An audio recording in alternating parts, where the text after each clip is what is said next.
I think the general idea is that you as an individual can still focus on your individual culture war BS if that's really what you want to do in your free time. But realistically, is that something that you want to do in your free time? Is that something that brings you satisfaction? Is that something that's bringing the world to a place that is better, right? Like, if we think of ourselves as individuals and we think of our ability as an individual, it's hard to change the world. It's hard to make an impact. How are we as one human being, as one person, going to actually change anything? How do we create an impact? How do we do anything if we're not Elon Musk or Jeff Bezos or some other like megalomillionaire, right?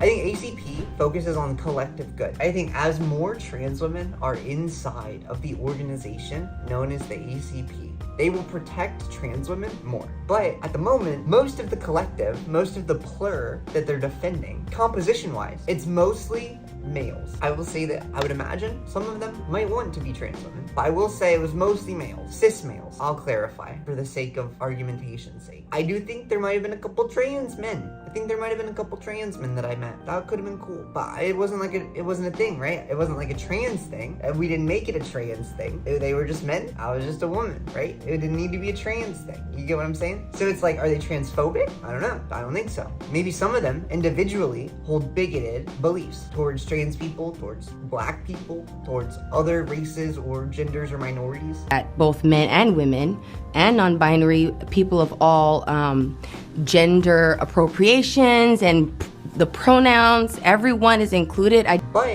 But as long as their practice doesn't reflect that, as long as their behaviors don't reflect that, as long as their actions don't reflect that, I am not the thought police, right? Am I gonna go wokest and like correct somebody at something like this? Would I? If somebody misgendered me actively and harmfully, here's what I would do. In the event somebody was harassing me and actively being like an asshole, right? Misgendering, and by like misgendering, I mean like, you know, if they call me a slur or something, like if they're actively attacking me, for sure. If they are calling me he, him, and then I ask them to stop, and then they just stop using a pronoun, that's fine. I don't care. If they kept using he, him, right? Maybe I would get irritated. I would approach it one more time, and then I would just walk away, and I would raise it to my chapter executive, because that is what I think the right thing to do is, right? I would raise it to my executive. I would say, I'm feeling harassed by XYZ from chapter XYZ. Can you help me address this? I don't know what I would do after that. Personally, I don't know. I haven't been in that situation, and I hope I'm not. Personally, I hope nobody is. But if they are, I would hope that either there is some kind of leadership or committee or executive structure to help engage in interpersonal conflict, kind of like an ombudsman on like a college campus, right? Like a communist ombudsman. But I feel like the executives kind of function as that, right? Like what I'm saying is like, I don't personally feel like they're transphobic. At the same time, I'm generally treated well everywhere except for like the people that really want to harass me,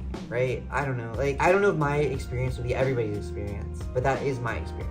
That like, I don't feel like they're transphobic. I feel like the people are nice enough. I feel like it wasn't like, I almost hesitate to say this because I don't even want it to give the wrong impression, but I definitely felt like normalized as like a person at the least, but as like a woman, right? I don't know. Like, I definitely felt like there were, and not that this is what it means to be a woman, right? But I'm just talking about like translating my experience from other dynamics, other environments that I'm in.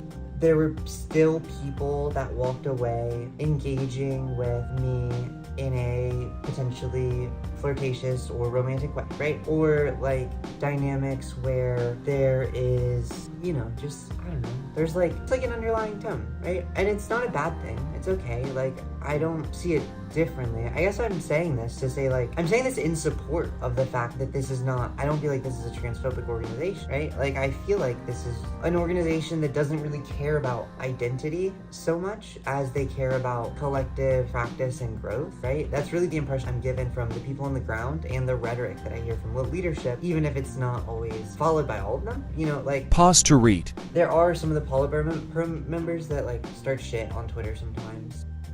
you know, I don't know. It's also a baby organization, and they're gonna work out their hiccups. And if there are poor leadership individuals, I would expect that like the leadership will remove them as appropriate, right? Like I don't want to say like I feel like it's important to kind of trust in the party, but I feel like as a collective, the people are pretty smart, right? And like they want to focus on the good things. And if we're able to kind of create this embodied collective that's a lot more varied, right? Like they will realize that there's a lot more people at stake in the buy-in than they currently realize, right? Like I don't know if I ever got around to this, but the current demographics are mostly male. Like there's some women, but there were not that many women here. Some were below 25 to 30. So it's very male. And like it seems like there are some gay people, but again, not very many trans people. There is some like racial diversity and stuff, right? Like it's not a super uniform group. It's not like a fucking clan meeting, right? Like so I don't want to give off that impression, but it's also not like, you know, International Ethnic Celebration Day,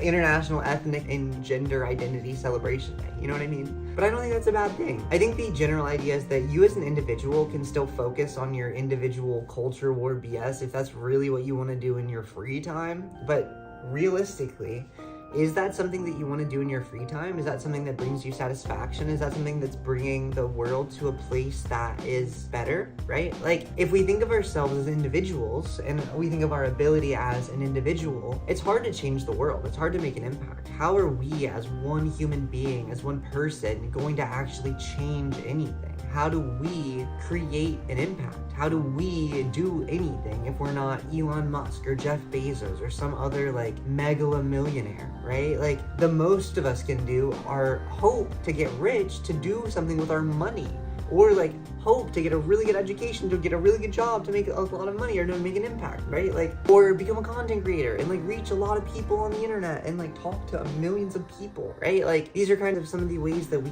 could make an impact as individuals. But that's the single ant, right? The single ant can do 10 times their body weight. But what can an ant colony do, right? Like what can one ant colony do? They can make a whole environment underground. They can feed hundreds or thousands, if not millions of ants, like some of those super colonies that stretch like thousands of miles, right? Like the ant colony at large is able to create such a bigger impact, right? The plur, because that's what it is. An ant colony is a plur.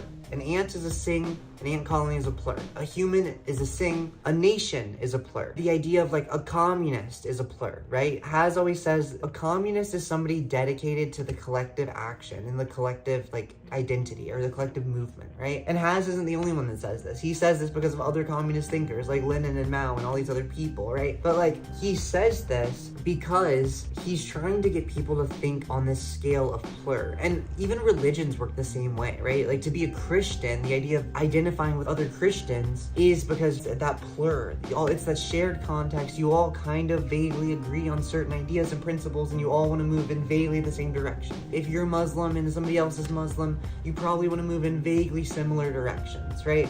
Maybe you have different specifics. Maybe you have different, maybe you have different things that you like in your personal time. Maybe you like orange juice and your friend likes apple juice. But like, you both are dedicated to this idea of the betterment of the collective, of the plur. And like, I think one thing that separates most modern leftists from people that are in ACP is this idea of like individual versus plur. Right? But maybe I'm wrong. Maybe that's inaccurate. Maybe there are 1.5 million progressive left communist groups doing that. But I don't feel like they are. I don't feel like they're looking at it like that. And what ACP says is like, we all need to build under the same umbrella. We all need to like be committed to action rather than just honking it in circles all by ourselves in our little circles. You know what I mean? Like we should be focused on the betterment of all of us and like the combination and like the dedication, and like we should become identified again, right? We should feel strong as a collective, because we can't survive as individuals, as sings, when we're competing against people like Russia or China or Europe, right? Like, these are plurs, and we as Americans feel individualized. We feel alone. We feel separated, right? And we fight for the idea of a family because, oh, us and our family. And families are like a building block of society, right? But the standard traditional nuclear family isn't the only way that you could build that block of society, right? And like, I guess what I'm saying is that like, sometimes we might need to look at a bigger collective than just the idea of like a small family, or even like, you know, your workplace as you as the one worker. That might just not be realistic anymore. You know, for the last 80-90 years, we kind of have benefited from the fact that China, like, most of Asia got gutted during World War II. Most of Europe got gutted during World War II. Like, the whole world was gutted, right? Now we're 3 generations later. Everybody's back. We're in a world where we don't control everybody. Everybody's growing back from all of the destruction. I read about this one, like, this idea of multipolarity. I kind of looked into where it came from, and apparently it's like a Russian military, or not military, but like, it's a Russian thing from like the 90s or 2000s. It's this idea of like a world based in many different strong countries and organizations and powers. And like, I think that historically, for most of Americans' lifetimes as individuals, we have been able to feel like strong individuals on top of the world, because everybody else's plur was suffering from being war-torn and ravaged. But us, we were benefiting from being on top of the world and coming into the war late. Like, we literally benefited so good from that.